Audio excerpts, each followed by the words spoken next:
అందరికీ నమస్కారం. ఈరోజు ఈ వీడియోలో మనం శివుడు మరియు నరసింహస్వామి మధ్య జరిగిన యుద్ధం గురించి తెలుసుకుందాం. అసలు మీకు ఎవరికైనా తెలుసా? అసలు ఏం జరిగింది అనేది ఈ వీడియోలో స్పష్టంగా తెలుసుకుందాము.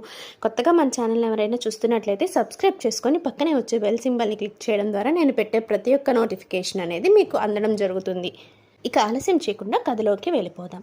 ప్రహ్లాదుడు భగవంతుణ్ణి అత్యంత భక్తితో ఆరాధించేవాడు. కానీ అతని తండ్రి హిరణ్యకశిపుడు భగవంతునిపై ద్వేషం కలిగిన అసురుడు. తన భక్తుని రక్షించడానికి భగవంతుడు నరసింహస్వామి రూపంలో, అంటే అర్ధ మనిషి అర్ధ సింహ రూపంలో భూమిపై అవతరించారు.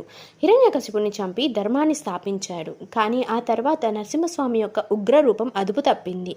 ఆయన కోపం అంతలా పెరిగింది. భూమి ఆకాశం మొత్తం కదిలిపోయింది.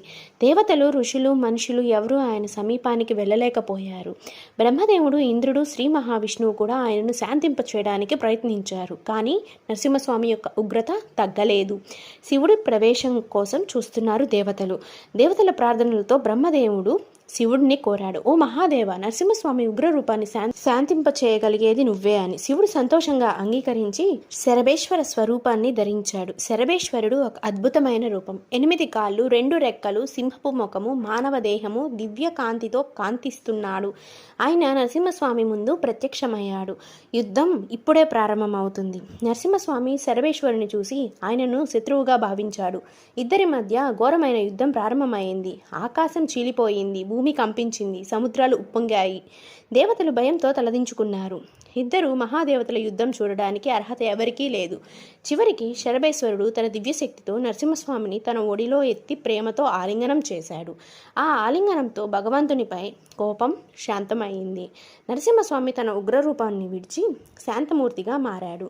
శివుడు నరసింహస్వామిని ఆశీర్వదించి ఇలా అన్నాడు: ఓ నరసింహ, నీ ఉగ్రరూపం శాంతమూర్తిగా మారింది.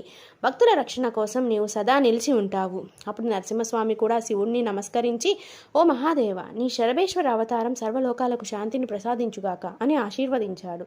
ఆ రోజు నుంచి శరభేశ్వరుడు మరియు శాంత నరసింహుడు అని 2 శాంత రూపాలుగా పూజించబడుతున్నాయి. శరభేశ్వర స్వామికి ఆలయాలు ఉన్నాయి. తిరువిదై మరుదూరు అని తమిళనాడులో శరభేశ్వర రూపంలో పూజించబడతారు. కంబహేశ్వర ఆలయం కుంభకోణంలో ఉంది. శరభేశ్వర ఆలయం ఆంధ్రప్రదేశ్లోని శ్రీశైలం సమీపంలో ఉంది. ఈ కథ మనకు ఏమని సందేశం చెప్తుందంటే, భగవంతుడు ఎంత ఉగ్రంగా ఉన్నా చివరికి శాంతి మరియు భక్తి ముందు నమస్కరిస్తాడు. శివుడు మరియు విష్ణువు ఒకే తత్వం, విభిన్న రూపాలు మాత్రమే. ఈ యుద్ధం ద్వేషం కాదు, అది సృష్టి సమతుల్యం కోసం జరిగిన దివ్యలీల. చూశారు కదా, చివరికి కథలో భగవంతుని కోపం, భక్తుల భయం మరియు చివరికి శాంతి ఎలా సాధించబడిందో. ఈ వీడియో మీకు నచ్చినట్లయితే లైక్ చేయండి, షేర్ చేయండి, సబ్స్క్రైబ్ చేసుకోండి.